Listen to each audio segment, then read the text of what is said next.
If I were to give you a guide on how to ruin the rest of your life, would you listen? It's an odd question, isn't it? But think about it. So many of us, knowingly or unknowingly, pave the way for pain, regret, and disappointment. We're so caught up in the rush of life that we miss the subtle cracks forming beneath our feet. Today, I'm not here to preach but to share. Over the years, I've seen lives transformed, and others lost, because of seemingly small choices. So, let's talk about these choices. Let's uncover the pitfalls together. One of the simplest ways to ruin your life is to live anywhere but here. When I first began my journey as a monk, I was restless. My mind was always elsewhere, dwelling on the past or worrying about the future. One day, my teacher handed me a bowl of water and asked me to walk with it to the temple courtyard. He said, "Don't spill a drop."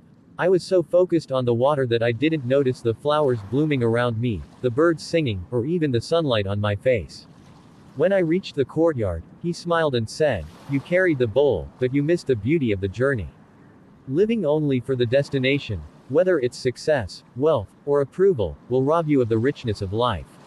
So ask yourself, when was the last time you truly felt the moment you were in? We spend so much time chasing money, status, validation, believing they'll make us happy. But have you ever seen a bird carry a coin in its beak? Or a tree boast about its height? Once, during a pilgrimage, I met a wealthy man who had everything but peace. He asked me, "How can I find contentment?" I pointed to his reflection in a nearby lake and said, "The answer is there." He looked confused. I explained, "The reflection is restless because the water is disturbed. Still the water, and you'll see clearly." We chase because our minds are restless. But peace isn't found in more, it's found in less comparison, less attachment, less ego. Imagine reaching the end of your life surrounded by trophies but not by love. Many people think success is built on achievements, but true fulfillment is built on connection. I once spent months in silence at a remote monastery. No words, no distractions, just the company of fellow monks. You'd think we wouldn't grow close without speaking, but we did. Through gestures, smiles, and shared struggles, we formed bonds that spoke louder than words. The lesson: it's not the noise of relationships that matters, it's the presence.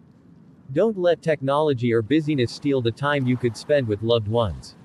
The easiest way to ruin your life is to avoid looking in the mirror, not the one that shows your face but the one that shows your soul. Every evening, I sit in silence and ask myself 3 questions.